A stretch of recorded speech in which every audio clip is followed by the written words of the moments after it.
I felt the air lock in my chest as I looked around that courtroom, colder than any winter I'd ever lived through. It was like all my years of effort, sleepless nights, blind love, and devotion, had collapsed into that single moment. The judge hadn't even spoken yet, but my legs were already tingling under the table, as if my own body wanted to escape. My fingers trembled so much I had to lace them together, pretending to be steadier than I was. Across from me, Adrian looked like a polished, and completely unfamiliar, version of the man I helped build. The flawless suit, the expensive watch, the fresh haircut that gave him this calculated arrogance. None of that would exist without the years I sacrificed for him, yet he acted as if he'd never known me. As if I were just an inconvenient obstacle in his bright, shiny path. Beside me, Olivia squeezed my hand tightly, that silent gesture that always kept me from falling apart. She'd been my best friend since we were 9, and now she was the only attorney I trusted to handle something as fragile as my own life story. She knew everything, even the things I still couldn't say out loud. When Adrian's lawyer stood up, adjusting his expensive jacket like he was about to perform on stage, a hot wave rose in my throat. He spoke with that rehearsed tone, praising Adrian's flawless career as if I hadn't been behind every one of those achievements. As if my sacrifices had simply evaporated. And by the way, the judge tilted her head ever so slightly. I knew this story was far from over. The moment his lawyer spoke my name, a tight, burning knot formed in the pit of my stomach. Low-skilled jobs, minimally contributing. Each word hit me like a slap, as if years of exhaustion and double shifts meant nothing. As if the countless nights I dragged myself home at dawn were just irrelevant background noise in Adrian's perfect little narrative. He kept pacing with that smug calmness, listing my supposed shortcomings like he was reading a grocery receipt. No degree, no specialized skills, no meaningful assets. With every sentence, I felt my cheeks heat, not from shame, but from a rage so sharp it made my breath shake. Then came the insult that nearly made me choke, a generous offer of $1,000 a month for 2 years. $1,000, after I had sacrificed 6 of the best years of my life so Adrian could shine. I bit the inside of my cheek until I tasted blood. No direct financial investment, he repeated, as if that erased everything I had given. I looked at Adrian, searching for even a flicker of the man who used to pull me into his arms at 2 a.m., whispering that one day he'd take care of me. But all I saw was a cold stranger nodding along, like he genuinely believed the lies being told about me. Then the lawyer shuffled his papers again, preparing for whatever was coming next. The slight smirk on his face told me it wouldn't be good, but it also awakened something inside me. A quiet, simmering resolve. They had no idea what I knew, or what I was about to do. The moment his lawyer said I had nothing of value to offer, something inside me shattered so loudly I was surprised no one else heard it. 6 years, my youth, my energy, my dreams poured into Adrian's life, reduced to a sentence spoken with a smirk. I felt the sting climb up my throat, but beneath it, something darker was waking up, something sharper. I lifted my eyes to Olivia. She wasn't just angry, she was furious in that quiet, controlled way that meant trouble for whoever stood on the other side. When Adrian's lawyer finally sank into his chair looking satisfied, Olivia rose with a calmness that made the whole room feel smaller. "Your Honor," she began, her voice steady enough to command attention, "I have evidence that completely contradicts what was just presented." The judge nodded. And Olivia looked at me, that tiny nod we'd practiced 100 times. My hands trembled as I bent to grab the envelope resting in my bag. Funny how something so thin could feel like it held the weight of an entire past life. 6 years, sealed in paper. 6 years they thought I'd let them erase. My legs were unsteady as I stood, but I forced myself forward, each step echoing in a room gone silent. I didn't dare look at Adrian, I already felt his eyes burning into my back. By the time I reached the judge, my heartbeat was so loud I could barely hear anything else. I extended the envelope with both hands, steadying myself. The air between us felt charged, like the moment before a storm breaks. And for the first time that entire day, I saw Judge Henderson's expression shift. Not pity. Not annoyance. But curiosity, and the slightest hint of anticipation. As soon as Judge Henderson accepted the envelope with that calm, practiced nod, I forced myself back to my seat, though my heart was pounding so violently it felt like it might tear through my ribs. Every step sounded louder than it should have. I sat down, gripping the edges of my chair, watching the judge flip open the envelope and lift the stack of documents Olivia and I had guarded like gold. Her face was unreadable at first, professional, steady, almost bored. But not for long. Her expression shifted the moment she reached the second page. Her eyebrows rose, then knit together, then lifted again in disbelief. She glanced at Adrian, her eyes narrowing just slightly, before returning to the pages. By the time she hit the fourth sheet, her lips pressed into a tight line, the kind people make when they're fighting off a smile. And then she reached the last page. She read it once, then again, and that was it. Judge Henderson burst out laughing. Not a restrained laugh or a polite courtroom reaction, but a full, uncontrolled, echoing laugh that bounced off the wooden walls. She actually covered her mouth with her hand, trying and failing to contain herself. The more she tried to stop, the more her shoulders shook. She looked straight at Adrian, and that sent her into another wave of laughter. I'd never witnessed anything like it. No one had. Adrian's once brilliant confidence collapsed right there in front of me. He leaned forward, his forehead creasing, baffled. His attorney's eyes went wide as he grabbed Adrian's arm, whispering urgently. And from the back row, Veronica Ashford, the pharmaceutical rep he traded me in for, squirmed in her seat like she wished she could disappear into thin air. Judge Henderson's laughter faded, but the warmth in her expression didn't. She wiped the corners of her eyes, then fixed her gaze on Adrian with a stare so sharp it could have sliced marble. Mr. Pierce, she said, her tone suddenly cool and razor-edged, in 20 years of presiding over family court, I have never, and I mean never, seen such a blatant example of, she paused, eyes dropping to the documents as if savoring the moment.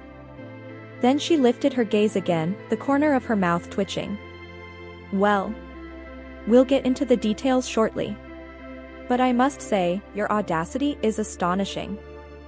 I watched the color drain from Adrian's face, the confidence he'd worn like armor melting into panic.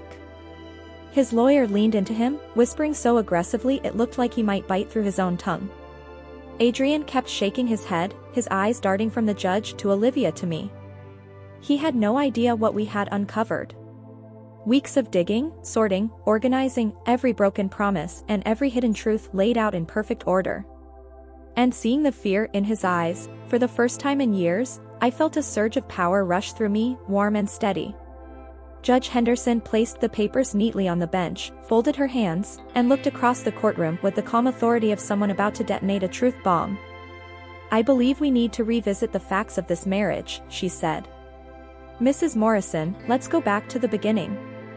Tell me how you and Dr. Pierce met, and what occurred during the 6 years he was in medical school. My stomach fluttered, not with fear, but anticipation. This was the part he never thought would see the light. Olivia rose beside me, radiating confidence. Your Honor, she said, with your permission, I'd like to walk the court through the timeline starting 8 years ago. Judge Henderson leaned back, nodding with a small, knowing smile, the kind people wear when they already know exactly how the story ends. Please do, she said. And in that moment, I realized, this wasn't just a hearing anymore.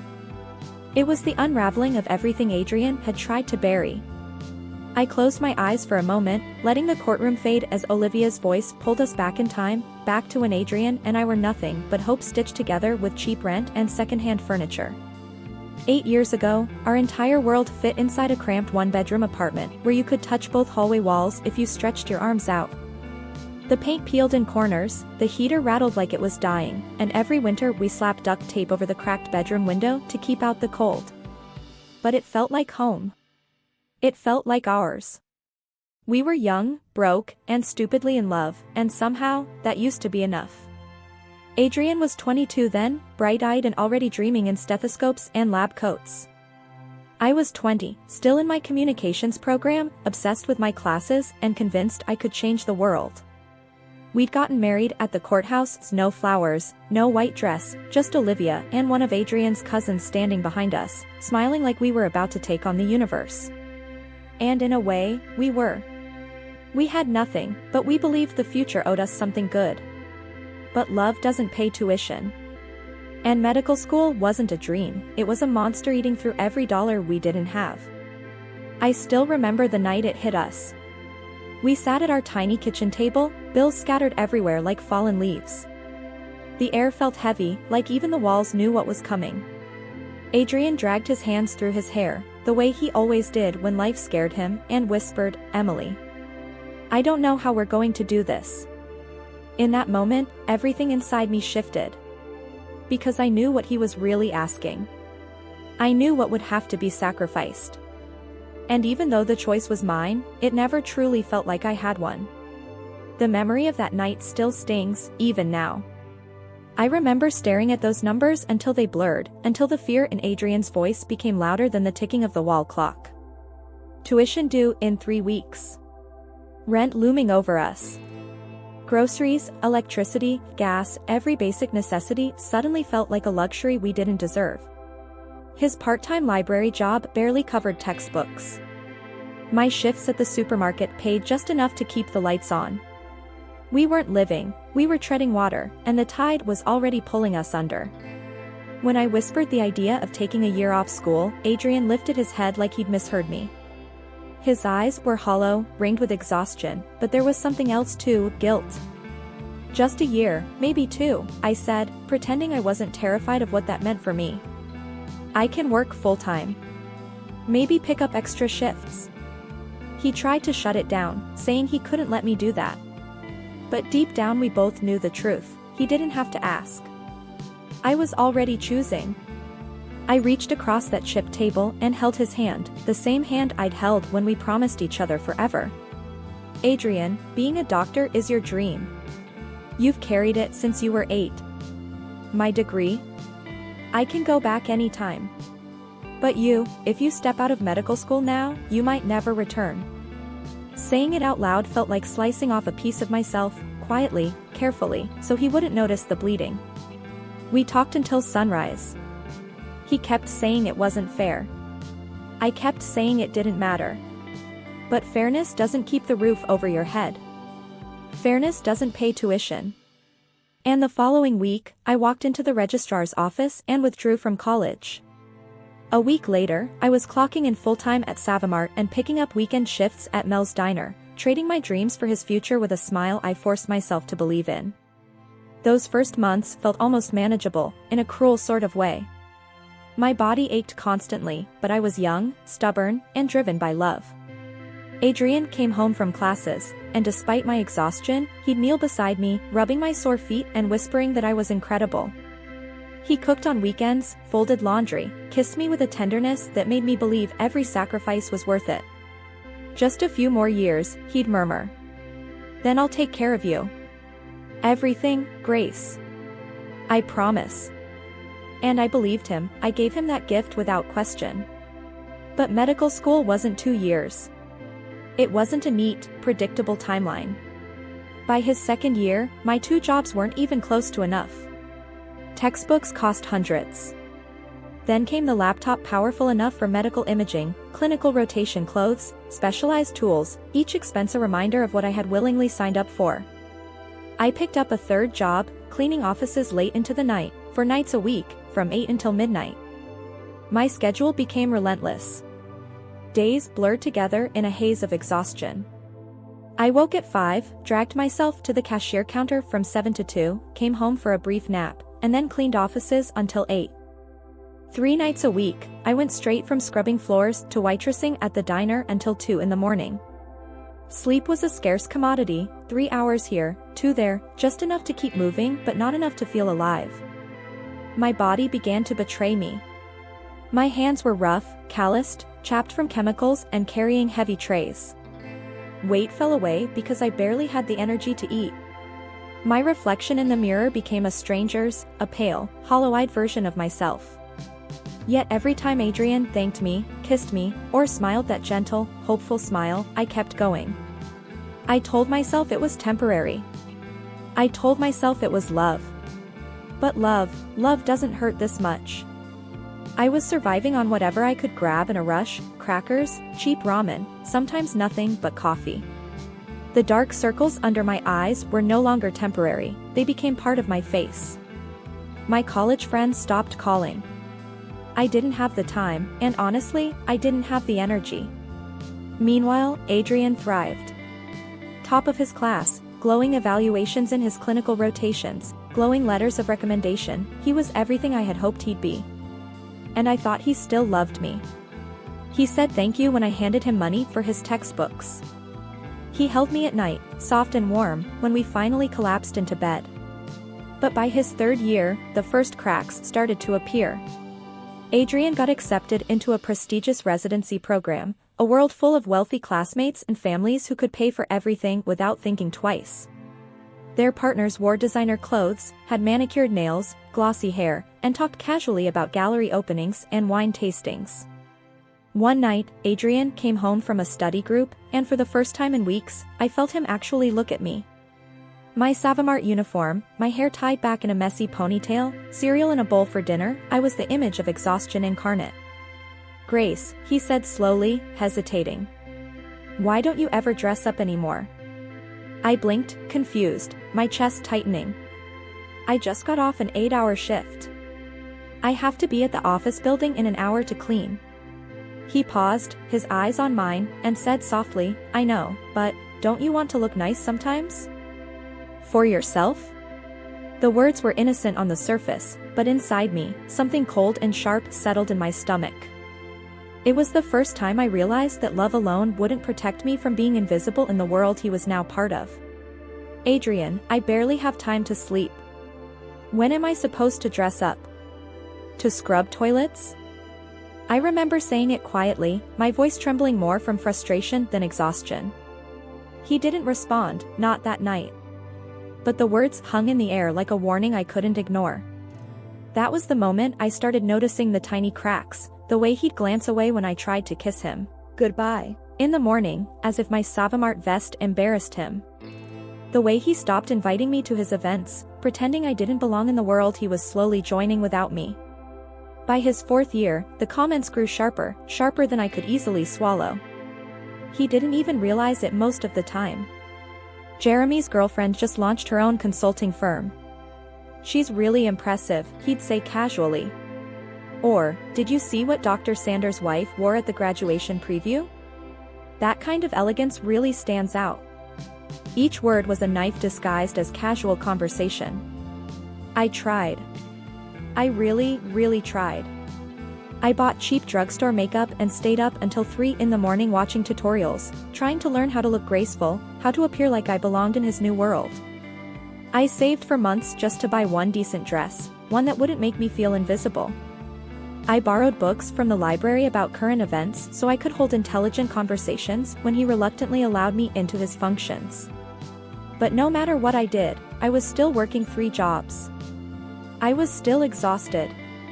No amount of pale lipstick or borrowed knowledge could hide the exhaustion carved into my bones, or the way my body had begun to protest all the years of sacrifice. And worst of all, Adrian stopped noticing. Stopped seeing me. Stopped acknowledging the woman who had given him everything, my youth, my health, my very self, without ever asking for anything in return. He stopped saying thank you when I handed him money.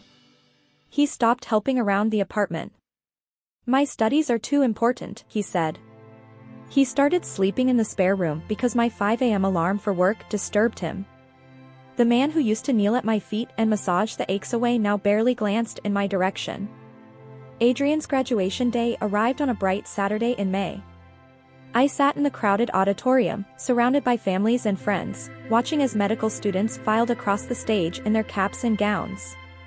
When they called Adrian's name, Dr. Adrian Pierce, I jumped to my feet, cheering louder than anyone else. Tears streamed down my face, blurring everything except him. 6 years of relentless work, of endless sacrifice, had led to this moment. After the ceremony, a reception was held in the sunlit courtyard. I had spent 2 weeks' worth of tips on a simple navy blue dress and a pair of low heels from a discount store. That morning, I had carefully styled my hair, applied makeup I had practiced over and over using late-night tutorials. Every detail mattered because I wanted to be seen, to be part of his world, at least for a few fleeting hours. I found Adrian surrounded by his classmates and their families, laughing, snapping photos, celebrating. My hand trembled slightly as I touched his arm. "Congratulations, Dr. Pierce," I said, forcing a smile upward. For the briefest moment, a heartbeat, I thought I saw him in his eyes again. That same warmth, the boy I had loved, the man who once promised to take care of me. But it flickered and vanished almost immediately, leaving only the shadow of the man I no longer recognized. Not happiness. Not love. Something else. Something sharp, almost like embarrassment flickering across his features. "Mary," Adrian said, his voice flat, clipped. He didn't hug me. He didn't even glance at me. Instead, he pivoted back to his conversation, as if I were nothing more than a shadow in the room. "Everyone, this is my wife, Mary." A tall, polished woman stepped forward, extending her hand. Cream-colored suit, soft pink nails perfectly manicured, her smile bright but sharp. "Veronica Ashford," she said. "I work in hospital administration at Metropolitan Elite. We've been trying to recruit Adrian for months." "Oh," I said, shaking her hand, noticing the contrast instantly. My nails were short, bare, the skin rough from years of scrubbing, cleaning, and carrying trays. "That's wonderful," I added, forcing a smile. Veronica barely looked at me, her attention glued to Adrian. "He's incredibly talented. We need brilliant surgeons like him. The salary package we're offering is extremely competitive." Then another classmate stepped in, a man named Thomas, accompanied by a woman in a designer dress, their voices dripping with casual privilege. "Adrian, you're set for life, man. Elite salary, perfect reputation. Unstoppable." Thomas's wife looked at me then, her smile polite but cold, never reaching her eyes. "And you must be so relieved, Mary," she said. "Adrian told us you've been working while he was in school. Retail, wasn't it? You must be exhausted." The way she said retail felt like an accusation, a verdict, and a reminder that in their world, I didn't belong. "I worked several jobs," I said quietly. "Whatever was needed." "How charming," Veronica said, and immediately turned back to Adrian to discuss some restaurant I'd never heard of. I stood there for what felt like hours, invisible in my discount dress, watching him laugh and joke with people who belonged to a world I could never enter. My hands itched to grab him, to remind him I was still here, but I didn't. Finally, I touched his arm gently. "Adrian, I'm going to head home. I have a shift at the diner tonight." He frowned, confusion crossing his face. "Tonight? It's my graduation day." "I know," I said, forcing calm. "I'm sorry, but I couldn't get anyone to cover, and we need the money." "We need the money," he repeated, but the tone was strange, almost foreign. "Mary, I'm about to start making 6 figures, do you really need to keep waitressing?" I stared at him. 6 years of 3 jobs, 6 years of 4 hours of sleep, 6 years of giving everything, and now he was asking if I really needed to work. "Yes," I said, steadying my voice. "Until your first paycheck clears and we know we're stable, yes, I need to work." He sighed, like I was being difficult. "Fine. I'll probably be out late anyway." Veronica invited a bunch of us to some celebration dinner. "Veronica invited you?"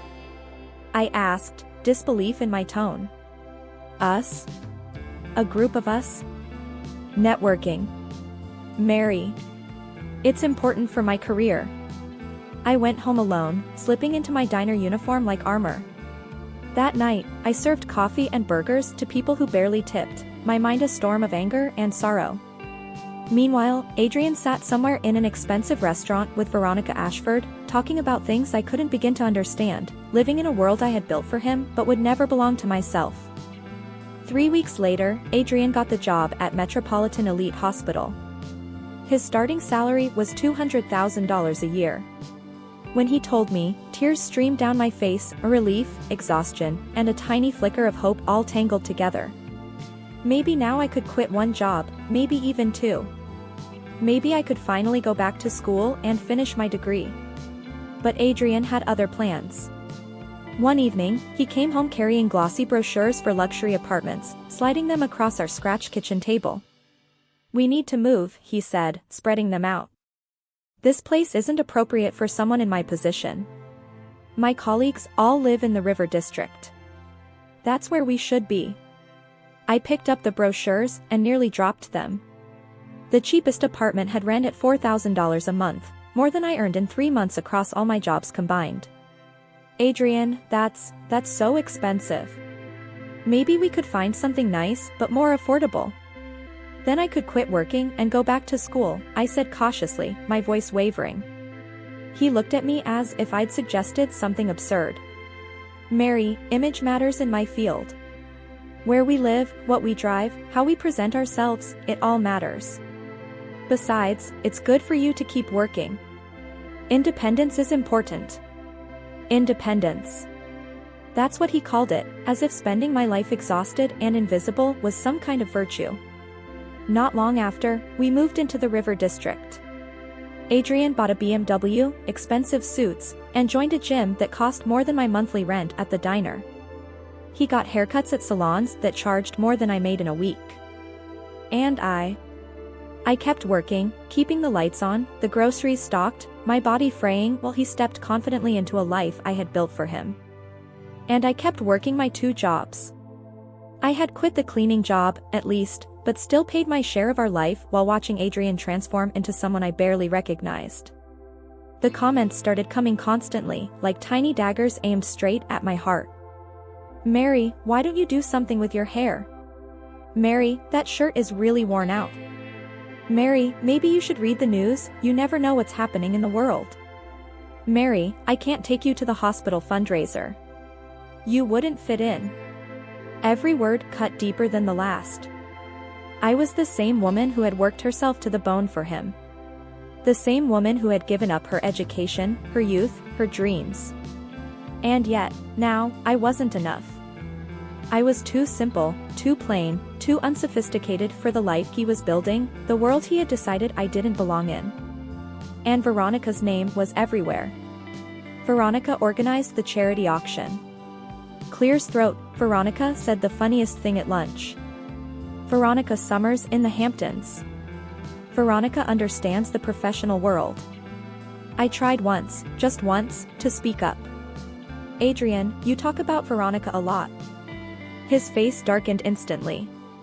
"She's a colleague, Mary. A professional contact," he snapped. "This is exactly what I'm talking about.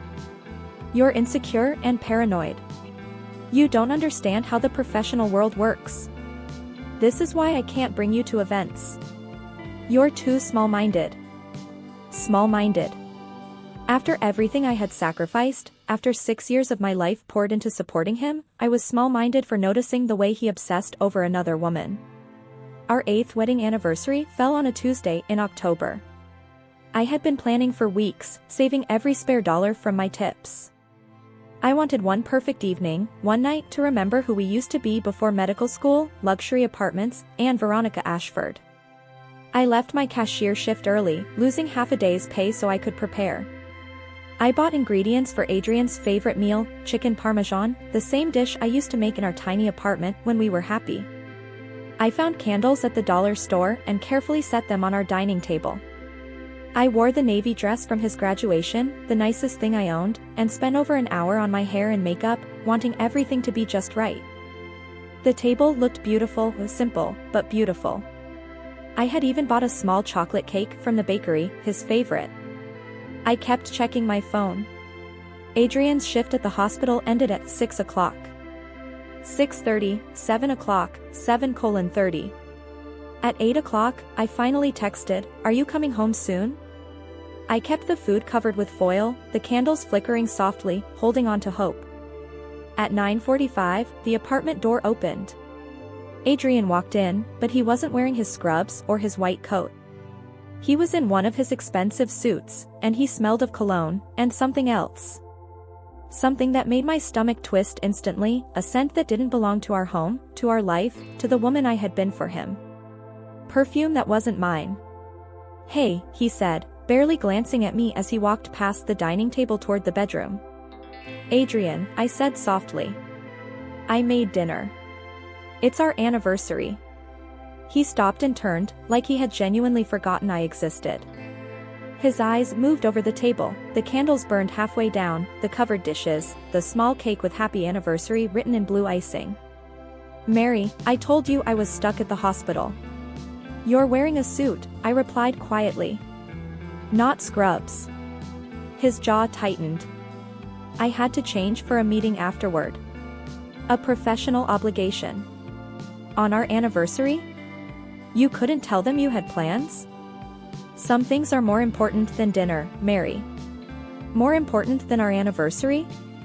More important than 8 years of marriage? I felt something inside me crack, clean and sharp. Please, I whispered. Just sit with me for a few minutes. The food's still warm. We can't, I'm not hungry, he cut in. I ate already. At the meeting.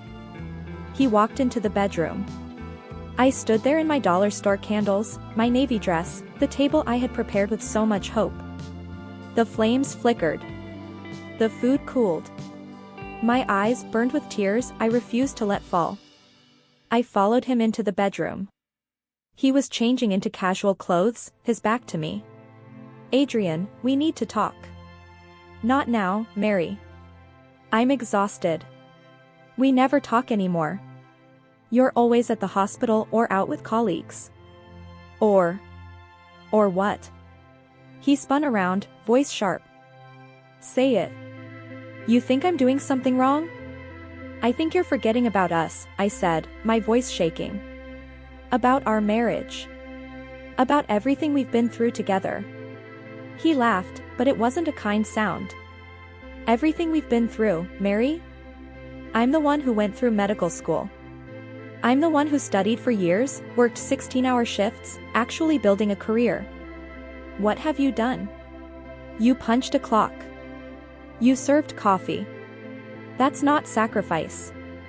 That's just having a job. The words hit me like punches to the chest. I had worked 3 jobs so he could study. I gave up my education. I gave up my youth, my dreams, everything. And no one asked me to. His voice grew louder, sharp with anger. That was your choice, Mary. Your decision. I never forced you to drop out of school. You made yourself into a martyr, and now you expect me to be grateful forever. That's not how life works. I couldn't breathe. I couldn't think. This man, this stranger in expensive clothes standing in our bedroom, couldn't possibly be the same Adrian who used to hold me and promise me forever. Adrian, I whispered, what happened to you? He sat on the edge of the bed, running his hands through his hair like the weight of the world rested there. When he looked up at me, his eyes were cold, distant. I grew up, Mary. I evolved. I'm not that scared kid in a cramped apartment anymore. I'm a surgeon at one of the best hospitals in the country. I have colleagues who respect me, opportunities opening up, a future that's actually going somewhere. And you? He paused, taking in my simple dress, my tired hair, my weary face, as if judging how far I'd, or hadn't, come. You're still the same girl from 8 years ago, he said, voice sharp, rising with each word. You haven't grown. You haven't changed. You're still working at Save Mart, still waiting tables, still living like we're poor when we're not anymore. I'm working those jobs to help us save money, to contribute. I don't need your contribution. I don't need your discount store clothes, your homemade dinners, your constant tired face reminding me of where I came from. Do you know what Veronica said to me last week? She said I seemed weighed down, like I was carrying something heavy. And she's right. I am carrying something heavy, this marriage, you. Veronica. Always. Veronica. Are you sleeping with her? The words slipped out before I could stop them. Does it matter? He shot back, eyes cold. Would it change anything? Mary, look at yourself. Look at your hands, your clothes, your entire life. You're stuck in the past while I'm moving toward the future. Veronica understands ambition. She understands success. She belongs in my world. And you? He shook his head slowly, as if pitying me. You don't. I stood frozen, every muscle tight, as he walked to the closet and pulled out a suitcase. What are you doing? I asked, my voice trembling, though I already knew the answer. I've been thinking about this for months, he said, methodically folding shirts and slipping them into the bag, as if packing away the life we had built together could be done with calm precision. We're not compatible anymore. We want different things. We're different people now. Because I'm not rich. Because I'm not sophisticated enough for your new friends?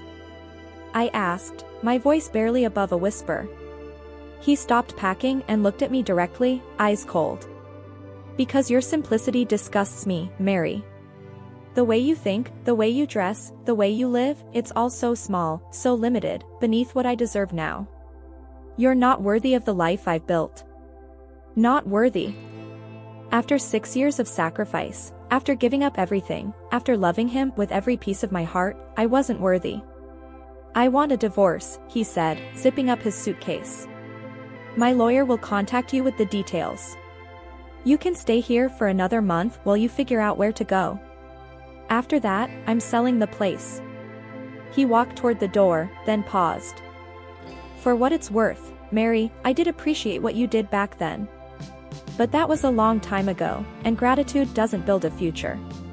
I'm sorry you can't see that. Then he left. I stood alone in our bedroom, hearing the front door click shut, his footsteps fading down the hallway. The candles in the dining room had burned out. The anniversary dinner sat untouched.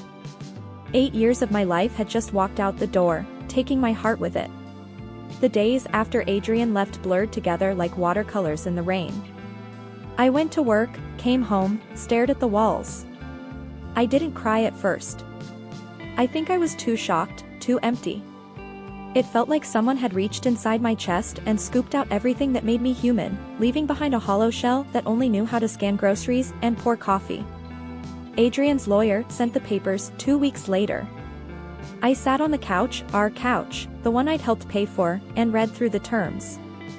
I got nothing. A tiny settlement of $15,000 out of generosity. No claim to the apartment. No claim to his retirement accounts or investments. No claim to anything we built together because, according to those cold legal paragraphs, I hadn't built anything at all. I had simply been there. The letter used phrases like no substantial financial contribution, lack of professional development during marriage, and equitable distribution based on individual assets. Every phrase was a knife. That night, I looked at myself in the bathroom mirror. I was 28, but I looked older. My hands were permanently rough, the skin cracked no matter how much lotion I used. My shoulders slumped from years of exhaustion. My eyes had lost their light. I had given the best years of my life to a man who had thrown me away like garbage. And for the first time since Adrian left, I broke completely.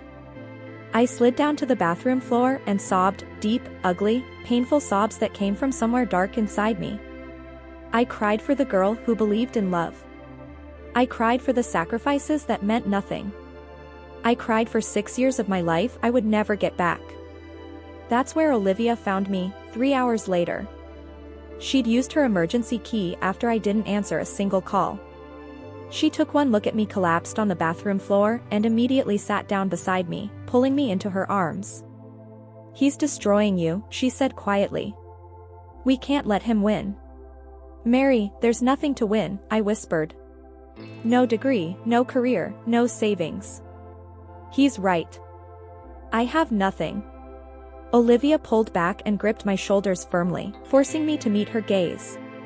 You have the truth, Mary. And the truth is powerful.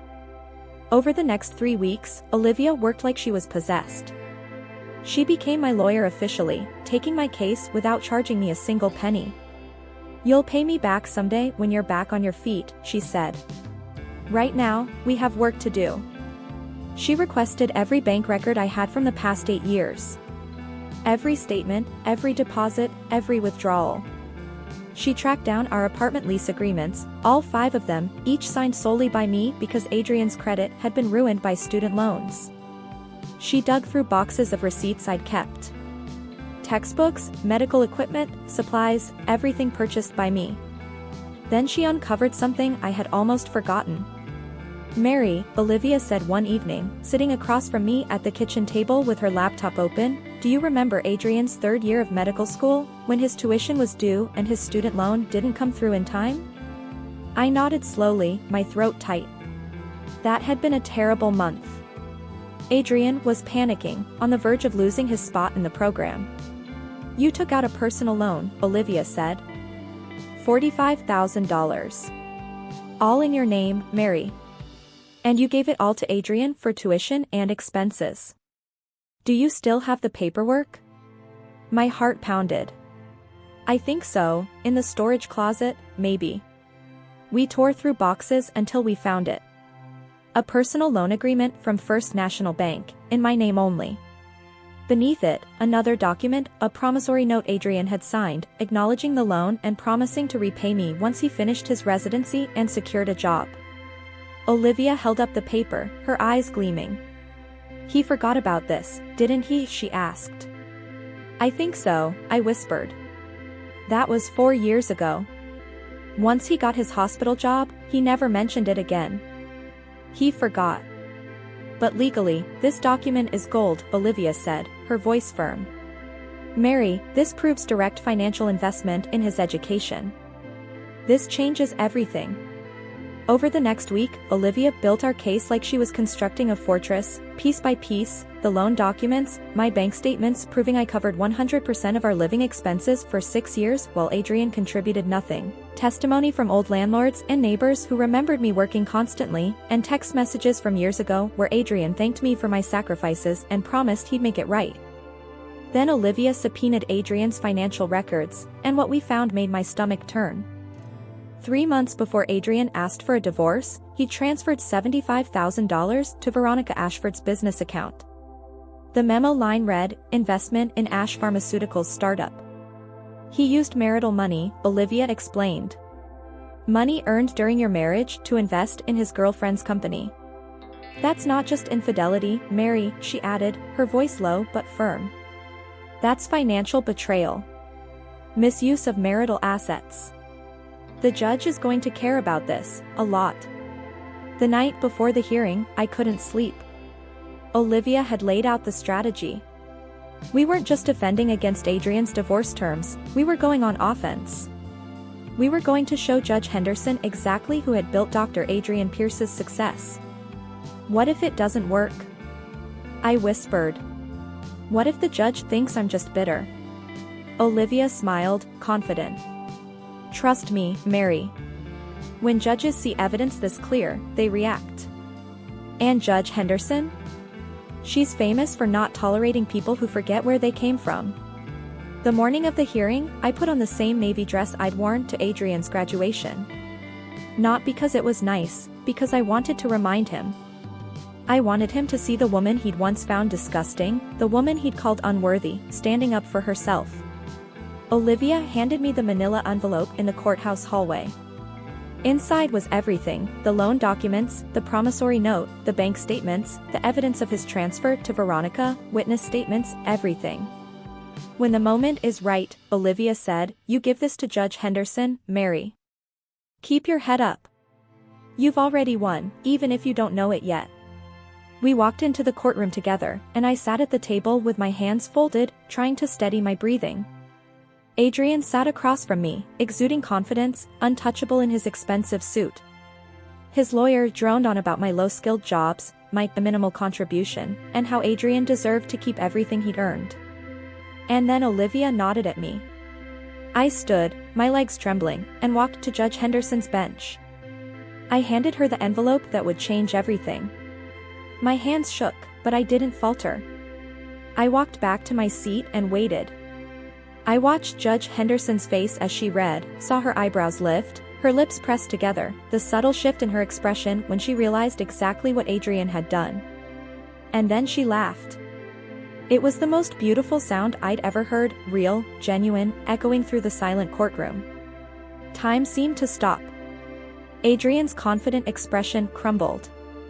His lawyer leaned over, whispering frantically. In the gallery, Veronica shifted in her seat, perfectly manicured hands clutching her designer purse. Judge Henderson wiped tears from her eyes, composed herself, but she was still smiling. When she spoke, her voice had an edge that hadn't been there before, sharp and deliberate. Mr. Pierce, she said, looking directly at Adrian, in 20 years of presiding over family court, I have never seen such a clear-cut case of deliberate misrepresentation.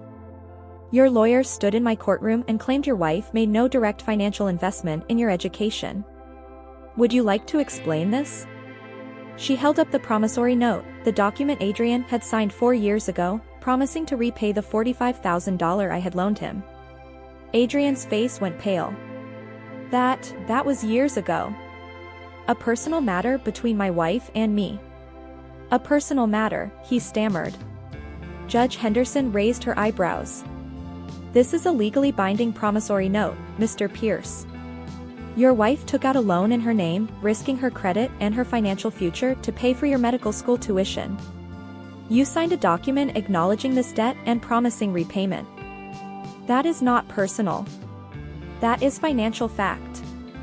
Adrian's lawyer sprang to his feet. Your Honor, even if this loan exists, it is separate from the question of marital assets. Sit down, Judge Henderson cut him off, her voice leaving no room for argument. The lawyer sank back into his chair. Olivia continued, her eyes sharp on Adrian, as she read aloud from my bank statements, 6 years of deposits from my 3 jobs, withdrawals for rent, utilities, groceries, medical textbooks, equipment, all while Adrian contributed nothing. With every page she read, he sank lower into his chair, his confidence dissolving before the entire courtroom. She read the old text messages where Adrian thanked me for my sacrifices and promised to take care of me someday. Then she got to the last section, and her expression shifted from amused to disgusted. Mr. Pierce, 3 months before filing for divorce, you transferred $75,000 of marital funds to Ms. Veronica Ashford for her pharmaceutical startup. Is that correct? Adrian glanced back at Veronica in the gallery. She stared straight ahead, jaw tight, expression unreadable. It was an investment, Adrian said. A business decision. A business decision made with marital assets without your wife's knowledge or consent, Judge Henderson interrupted, her tone sharp. That's called financial infidelity, Mr. Pierce. And in this court, it matters. She set the papers down and folded her hands, looking at Adrian with an expression I would never forget. Pure contempt.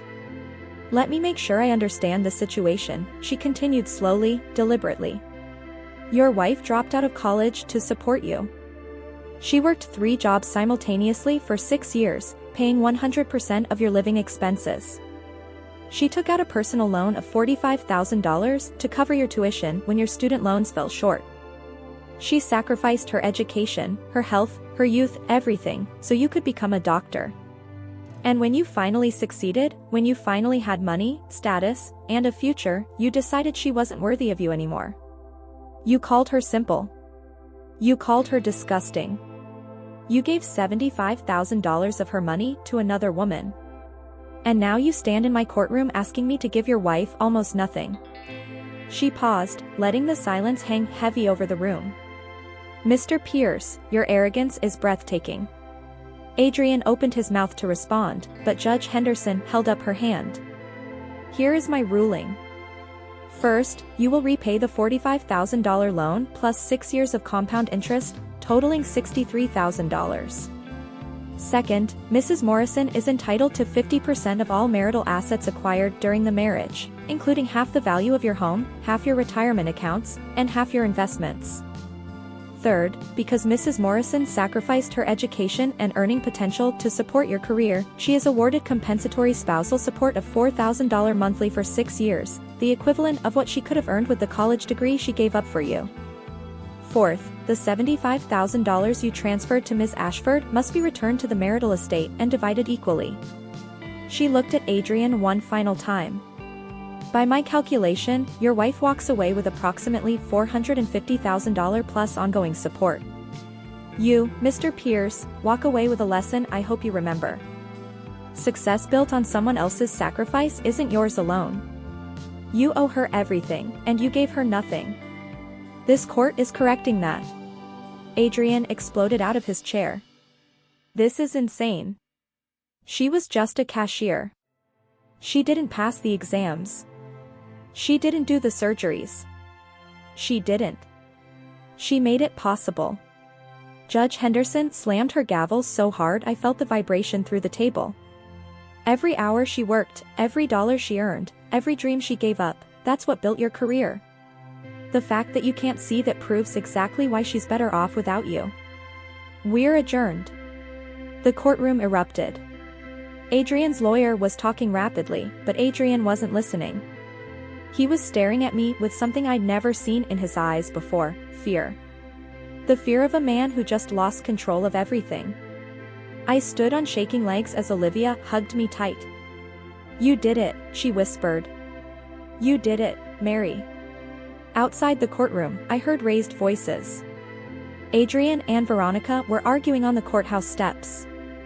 You told me she was nobody, Veronica's voice was sharp, furious. You said this would be simple, that she'd just go away. Now I have to return $75,000. Do you know how that looks for my company? Veronica, please. We can figure this out. Figure it out yourself. I'm not attaching my name to this disaster. She turned and walked away, her heels clicking on the stone steps. Adrian called after her, but she didn't look back. His lawyer approached him, speaking quietly. I couldn't hear the words, but I saw Adrian's face fall even further, probably realizing that an appeal would cost far more than just paying the judgment. Adrian stood alone on the courthouse steps, his expensive suit suddenly looking like a costume. The confident surgeon who'd walked into that courtroom an hour ago was gone. In his place was just a man who'd forgotten where he came from and lost everything because of it. 6 months later, I was sitting in a college classroom for the first time in 8 years. I'd enrolled in the business administration program at the community college, and I was loving every minute of it. My first semester grades came back, straight A's and a spot on the dean's list. I'd paid off all my debts. I'd rented a small but comfortable apartment in a quiet neighborhood. I'd gained back the weight I'd lost during those exhausting years. For the first time in forever, I actually looked healthy. I even got my hair done at a real salon, not an expensive one, but nice enough. I felt like myself again. No, that's not right. I felt like a better version of myself, stronger, clearer, more sure of who I was and what I deserved. Olivia met me for coffee to celebrate my Dean's List achievement. We sat in a little cafe near campus, and she couldn't stop smiling at me. Look at you, she said. Mary Morrison, college student and future business mogul. I laughed. I don't know about mogul, but I'm thinking about getting my MBA eventually. Maybe starting something of my own someday. You will, Olivia said confidently. I know I will, I replied, smiling, feeling the weight of the past years finally lift. She stirred her coffee, then looked at me seriously. How are you feeling? Really? I thought about it for a moment. Honestly, better than I have in years. For so long, I measured my worth by what I could do for Adrian, by how much I could sacrifice, how much I could give up, how small I could make myself so he could be big. And when he left, I thought I had nothing. But I was wrong. I looked down at my hands, still a little rough, but healing. I had myself. I just forgot that mattered. Walking home from the cafe, I passed Metropolitan Elite Hospital. Through the big glass windows, I could see doctors and nurses moving through the lobby. Somewhere in there, Adrian was working, wearing his white coat, looking successful from the outside. I stopped for just a moment. Not because I missed him, not because I was angry. I stopped because I realized I felt nothing. No pain, no bitterness, no longing for what we used to have, just peace, just freedom. My phone buzzed in my pocket. An email from the university. I'd been awarded a scholarship for non-traditional students who'd overcome hardship to return to education. Full tuition for next year. I smiled, put my phone away, and kept walking toward my apartment, toward my future, toward a life where I was finally investing in myself instead of someone who didn't deserve it. I gave 6 years to someone else's dreams. Now, it's my turn. My future, my rules, built on my own strength, my own worth, and that's more than enough. Speech Balloon. If this story inspired you, hit like, drop a comment sharing your thoughts, and share it with someone who needs to hear it.